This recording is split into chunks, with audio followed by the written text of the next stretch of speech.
Hello students, welcome to maths English channel. आज मैं आपके लिए एक ऐसा वीडियो लाई हूँ जो बहुत ही धमाकेदार होने वाला है। मतलब एग्ज़ाम पॉइंट ऑफ व्यू से बहुत ही इम्पोर्टेंट है। जैसे कि आप पूरे साल जो भी पढ़ाई करते हो, अगर आप लास्ट डे या लास्ट नाइट बिफोर एग्ज़ाम अगर आप ठीक से नहीं पढ़ते हो या उसको उस तरीके से कोई प्रॉब्लम हो जाती है, कुछ भी हो जाता है, तो उस टाइम पे अगर आप ठीक से नहीं पढ़ पाते हो तो आपकी स्टडी, आपने जो साल भर पढ़ाई की है उसका इफेक्ट उस पर जाता है। ठीक है, तो आज मैं आपके लिए एक ऐसा वीडियो लाई हूँ जिसमें मैं आपको ये बताऊंगी कि आपका एग्ज़ाम जैसे कल परसों है, एक दो दिन पहले आप कैसे स्टडी करो, किस तरीके से कौन सी अप्रोच लगाओ, या फिर क्या क्या कैसे पढ़ाई करनी है, पूरा फुल मैं इस वीडियो में आपको बताऊंगी।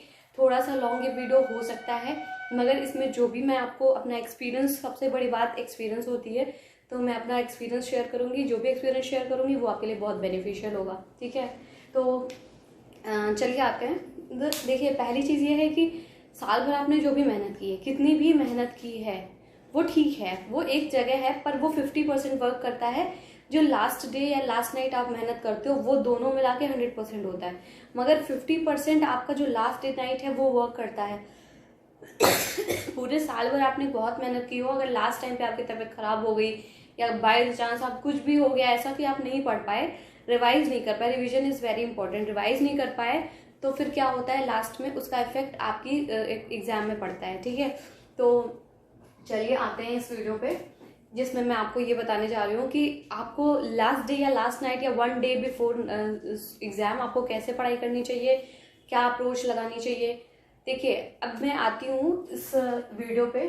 ठीक है, सपोज आपका सब्जेक्ट है फिजिक्स। ठीक है, फिजिक्स आपने सब्जेक्ट, आपका एग्जाम है फिजिक्स का, तो फिजिक्स आपको पढ़नी है एग्जाम के पहले। अब देखो, मैं आपको थोड़ा सा डिटेल में बताऊंगी इसमें। जैसे फॉर एग्जांपल आपके एग्जाम्स में या बोर्ड एग्जाम में आपके 8 चैप्टर्स आ रहे हैं फिजिक्स में, कितने 8 चैप्टर्स आ रहे हैं।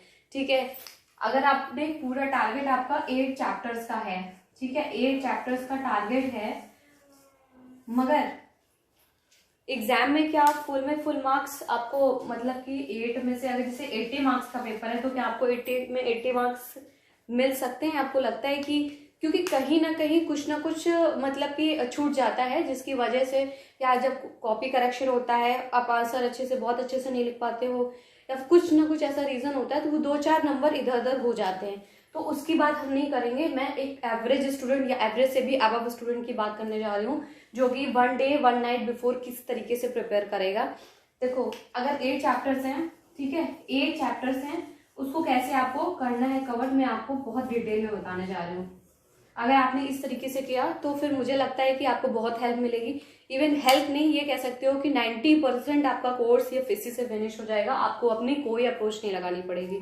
ठीक है, ठीक है, जैसे आपने फिजिक्स स्टार्ट किया, 8 चैप्टर्स हैं, अब इसको आपको क्या करना है। सबसे पहले आप ये देखो कि कौन कौन से ऐसे चैप्टर्स हैं जो आपने पहले पढ़ रखे हैं, जिसको आपने बहुत अच्छे से पढ़ रखा है। क्योंकि पढ़ते तो हम लोग बहुत कुछ पढ़ते हैं, ठीक है, लेकिन स्टोर कितना रहता है माइंड में, ये सबसे बड़ी इंपॉर्टेंट चीज़ है। अगर आपने 10 के 10 चैप्टर पढ़े हैं, मगर 10 चैप्टर में सिर्फ 2 चैप्टर ऐसे हैं जो आपके माइंड में स्टोर हैं, तो इसका मतलब ये है कि एग्जाम में तो वो 2 ही चैप्टर काम आने वाले हैं, 10 के 8 चैप्टर वो आपके काम नहीं आएंगे। ठीक है, तो इम्पोर्टेंट क्या है, इम्पोर्टेंट ये है कि आपने कितना पहले से पढ़ रखा है, वो सबसे इम्पोर्टेंट है। एग्जाम के पहले आप कोई चीज नई नहीं पढ़ोगे, कोई भी न्यू चीज जो है, कोई भी न्यू कॉन्सेप्ट थोड़ा बहुत कर सकते हो शॉर्ट में, जैसे कोई चीज आपको कोई डेटा याद करना है, ठीक है, या कोई न्यूमेरिकल है, उसका प्रोसेस है, थोड़ा बहुत छोटी मोटी चीजें कर सकते हो। पर आप ये सोचो कि एक नया चैप्टर जो आपने पहले नहीं पढ़ा है वो आप एग्जाम में फुल कवर कर लो one day one night before, वो ऐसा पॉसिबल नहीं है। क्योंकि अगर आप उसमें पढ़ोगे तो ना वो कर पाओगे और ना ही वो कर पाओगे जो आपने पहले से पढ़ रखा है।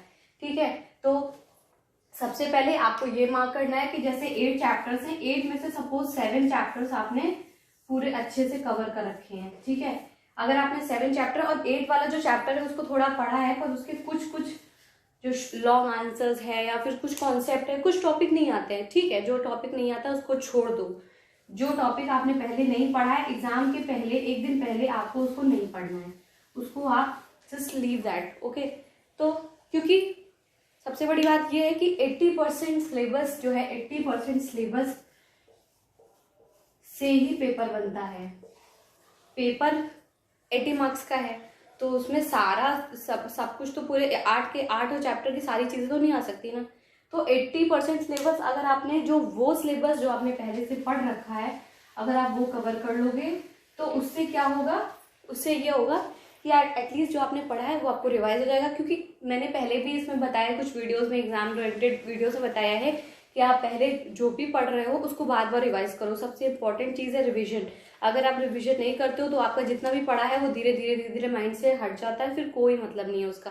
तो सबसे इंपॉर्टेंट चीज़ क्या है, जो भी पढ़ो उसको बार बार रिवाइज करो। तो ठीक है, 8 चैप्टर्स है, 8 चैप्टर्स में अगर आपने 7 चैप्टर्स अच्छे से पहले पढ़ रखे हैं, 8 वाला चैप्टर बहुत अच्छे से नहीं पढ़ा है, थोड़े भी शॉर्ट चीज़ें, शॉर्ट कॉन्सेप्ट पढ़े हैं, जो उसमें कुछ चीज़ें हैं वो नहीं पढ़ी आपने।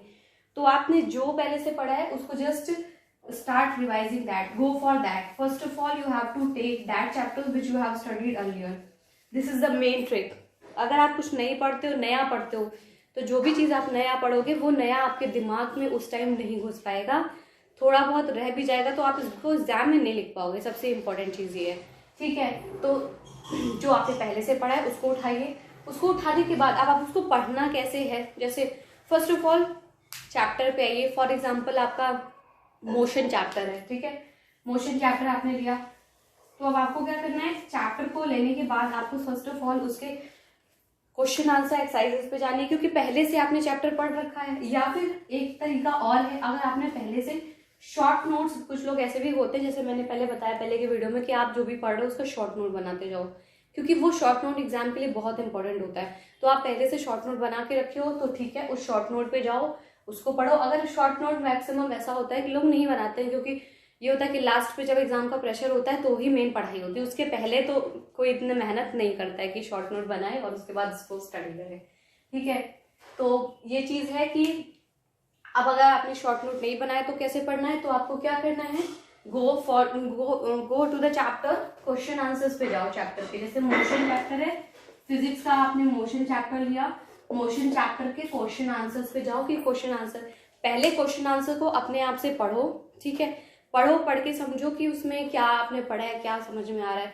उसके बाद लास्ट में पढ़ने के बाद क्या करना है, जैसे एक क्वेश्चन पढ़ने के बाद क्वेश्चन आंसर को उसके अपने आप से उसको बोलने की कोशिश करो, अपने वर्ड्स में लिखने की कोशिश करो। सबसे बड़ी बात यह है कि आप अपने वर्ड्स में बोलो कि वो जो भी आपने पढ़ा है उसको वो आपको समझ में आया, समझने के बाद उसको अपने वर्ड्स में बोलो। क्योंकि एग्जाम टाइम पे हमारी मेमोरी इतनी शार्प, इतनी तेज नहीं होती कि हम रट के उसको बिल्कुल एज इट इज सेव कर लें, ऐसा नहीं होता है। और रटने से क्या होता है, चीज़ें भूल जाती हैं। तो सबसे इम्पोर्टेंट है जो भी आपने क्वेश्चन आंसर पढ़ा उसको अपने वर्ड्स में बोलने की कोशिश करो। जैसे कुछ भी अपने माइंड में, जैसे उसको अपने आप बोलो, जैसे कोई आपसे पूछ रहा है तो उस तरीके से उसको अपने आप बोलने की कोशिश करो अपने वर्ड्स में। सबसे बड़ी बात है ये नहीं कि वर्ड टू वर्ड आप जा रहे हो, नहीं, क्योंकि एग्जाम में हर चीज़ याद नहीं रहती, आप अपने वर्ड्स में ही लिखते हो। तो सबसे बड़ी बात यह है कि उसको अपने वर्ड्स में, ओन वर्ड्स में, उसको ओन वर्ड्स में लिखने की कोशिश करो, बोलने की कोशिश करो। लिखने का टाइम नहीं होता, बोलो, अपने वर्ड्स में बोलो। अब आपको समझ में आ जाएगा कि हाँ मैं जितना पढ़ा है उतना कितना ग्रेस्प किया है, कितना समझ में है, कितना आप लिख सकते हो एग्जाम में, ठीक है। तो ओन वर्ड्स में बोलो क्वेश्चन आंसर। पहले क्वेश्चन आंसर को पढ़ना है अपने आप, पढ़ने के बाद कुछ माइंड में थोड़ा सा आ जाएगा कि हाँ इसकी ये डेफिनेशन थी, थोड़ा याद आ जाएगा। उसके बाद उसको अपने वर्ड्स में बोलो, ठीक है। बोलने के बाद उसके बाद जब आप अपने आप से आंसर उसका लिखोगे तो मेन सेकंड पॉइंट ये है, you have to try 80-20 rule. मतलब 80-20 रूल क्या होता है, 80-20 रूल ये होता है कि आपका जो 80% सिलेबस से ही आपका एग्जाम पास हो जाएगा। मतलब पास का मतलब है कि आपके अच्छे मार्क्स आ जाएंगे 80% सिलेबस से। मतलब you have to go to the only 80% syllabus which you have studied earlier. और if you are going for the board exam तो just see the last year question paper देखो, फिर वो 80% ही सिलेबस कवर करो। ये नहीं कि पूरे सिलेबस पे अगर आप जाओगे तो कहीं ना कहीं कुछ ना कुछ छूटेगा और उससे क्या होगा कि जो आपको आता है वो भी नहीं कर पाओगे। तो फर्स्ट ऑफ ऑल ये चीज़ इंपॉर्टेंट है कि 80-20 रूल अप्लाई करो। मतलब कि पूरे सिलेबस पे मत जाओ, लास्ट ईयर क्वेश्चन पेपर देखो और उस क्वेश्चन पेपर को उतना करो, बहुत पूरे सिलेबस पे नहीं जाना है। और दूसरी चीज़, अगर आप होम एग्जाम के लिए प्रिपेयर कर रहे हो तो होम एग्जाम के लिए आपको ये करना है कि जो आपने पहले से पढ़ा है, जितने चैप्टर्स, ये जो भी कॉन्सेप्ट पहले से पढ़े वो पढ़ो, ठीक है, नया कुछ पढ़ने की जरूरत नहीं है। Next is last year question paper. Board exam के लिए लास्ट ईयर क्वेश्चन पेपर बहुत इंपॉर्टेंट होते हैं। 3-4 साल के 5 साल के क्वेश्चन पेपर उठाओ, उसके सारी चीज़ें क्वेश्चन पेपर उठाने के बाद उसको सॉल्व करने की खुद कोशिश करो, वो ही पढ़ो, सबसे बड़ी बात है वो बार बार पढ़ो, उसको कई बार पढ़ो, तो उससे क्या होगा कि वो आपके माइंड में पिक हो जाएगा और इससे आपको बहुत हेल्प मिलेगी, ठीक है। फिर अगर आपने शॉर्ट नोट्स बनाए हैं, शॉर्ट नोट्स को रीड करो, वही शॉर्ट नोट ही सबसे इंपॉर्टेंट होता है। अगर एग्जाम के पहले आपने शॉर्ट नोट बनाए तो ये उससे अच्छा कुछ नहीं होता है, क्योंकि एग्जाम में फुल चैप्टर या फुल क्वेश्चन आंसर कवर करना इतना ईजी नहीं होता, लॉन्ग प्रोसेस होता है। तो जल्दी फास्टेस्ट रिविजन हो जाता है आपकी शॉर्ट नोट से। शॉर्ट नोट्स ऐसे बनाने चाहिए एग्जाम के पहले कि जैसे मैंने पहले वीडियो में बताया कि एग्जाम के पहले जब भी आप जैसे पूरा चैप्टर पढ़ो तो उसको इंपॉर्टेंट पॉइंट मार्क करते जाओ। मार्क करने के बाद उसकी ऐसी चीज़ें जो याद हैं, जो आपको एक बार में याद हो गई, समझ में आ गया, उसको नहीं बनाने। जो चीज़ आप भूल रहे हो कि हाँ ये चीज़ें हैं कि मैं बार बार भूल रहा हूँ, या जो थोड़ा सा भी भूल रहे हो उसके शॉर्ट नोट्स बना लो, एग्जाम टाइम में उसी को रिविजन करो, सबसे बेस्ट तरीका, ठीक है। शॉर्ट नोट्स रीड करो। फिर वही मैंने बताया, नेक्स्ट पॉइंट है don't go for the full syllabus. अगर आप फुल सिलेबस पे जाओगे तो क्या होगा कि नई चीज़ें पढ़ने की कोशिश करोगे और जो कि नई चीज़ें आपके दिमाग में उस टाइम ग्रैस्प नहीं कर पाएगा, ठीक है। और दूसरी चीज़ है कि जो पहले से बार बार पढ़ोगे, बार बार रिविजन करोगे, वो कम से कम वो पक्का करके जाओगे तो उतने मार्क्स आपके पक्के हो जाएंगे। और यही सबसे बड़ी ट्रिक है, क्योंकि आप अगर फुल सिलेबस में जाओगे तो फुल सिलेबस में एक तो पहली बात तो टाइम लगेगा, नई चीज़ पढ़ने में टाइम लगेगा, तो नई चीज़ कोई भी नहीं पढ़ी, जो पहले से पढ़ा है उसी को बार बार रिविजन करना है, यही सबसे इम्पोर्टेंट स्ट्रैटेजी है, ठीक है। उसके बाद सबसे बड़ी बात है, जब आपने रूम में आप पढ़ने बैठोगे, जब भी आपने स्टार्ट किया कि हाँ मैंने पूरा 8 चैप्टर्स देखे, 8 चैप्टर है, अब मुझे इसको एक एक करके कवर करना है, ठीक है। तो सबसे पहले एक थोड़ी सी लंबी सांस लो, ठीक है, थोड़ा सा रिलैक्स हो जाओ। रिलैक्स होने के बाद में आप थोड़ी सी प्लानिंग करो, उसके बाद प्रिपेयर करना शुरू करो, पढ़ना शुरू करो। प्लानिंग का मतलब ये कि मैंने यही बोला ना कि जैसे आप पहले ये देख लो कि क्या क्या आपने पहले पढ़ रखा है, वो चीज़ें वही पढ़नी है, नया कुछ नहीं पढ़ना। नया कुछ पढ़ना है तो बहुत छोटे छोटे पॉइंट्स या कोई छोटी चीज़ जो छूट गई है वो पढ़ लो। मगर आप सोचो कि पूरा चैप्टर नया पढ़ने की कोशिश, या पूरे कोई बहुत लंबा कॉन्सेप्ट है, कोई प्रोसेस है बहुत लंबा, 2-3 पेज का, उसको नया पढ़ोगे तो वो उस टाइम पे याद नहीं होगा आपको, क्योंकि उस टाइम प्रेशर ज़्यादा होता है, ठीक है। दूसरी चीज़ ये भी है कि अगर आप जब भी आप स्टडी करने शुरू करो, you have to take your study room, फिर वहाँ पे कोई भी ना आए, बिल्कुल एग्जाम के पहले एकदम उसी ही जगह पे बैठ के, कोई भी डिस्ट्रैक्शन नहीं होना चाहिए, बार बार कोई फ़ोन आ रहा है, मैसेज आ रहा है, टीवी देखने जा रही है, ये सब नहीं, बिल्कुल एकदम एकांत होके, चाहे एक आप दिन से शुरू करो स्टडी, चाहे आप नाइट से स्टडी करो, बस आपको सबसे पहले अपने माइंड को यही कहना है कि हाँ मुझे कल मेरा एग्जाम है। अभी तक मैंने जो किया जो भी कोई प्रॉब्लम नहीं है, लेकिन अब मुझे इसके लिए मुझे अपना 100% देना है, क्योंकि यही मेन है। एग्जाम के पहले जो आप पढ़ते हो वो बहुत इंपॉर्टेंट होता है। तो फिर यही अपने दिमाग को बोलोगे तो आपका दिमाग उसी तरह वर्क करेगा, आपका माइंड ही मेन है तो वही उसी तरह वर्क करेगा जैसे ही आपको वर्क करवाना है उसको, ठीक है। तो अपने स्टडी रूम में बैठ के आराम से आप अपनी तैयारी कर सकते हो। और सबसे जो इसका निचोड़ यही निकला कि एग्जाम के एक दिन पहले कोई चीज़ नई नहीं पढ़नी है, जो पहले से पढ़ा है उसी को रिवाइज करना है, बार बार रिवाइज करना है, शॉर्ट नोट्स को रिवाइज करना है, एक थोड़ी सी छोटी सी प्लानिंग करके उसके बाद स्टार्ट करना है, ओके। तो ये रहा आपका एग्जाम के पहले वाला वीडियो कि आपको कैसे प्रिपेयर करना है, कैसे पढ़ाई करनी है।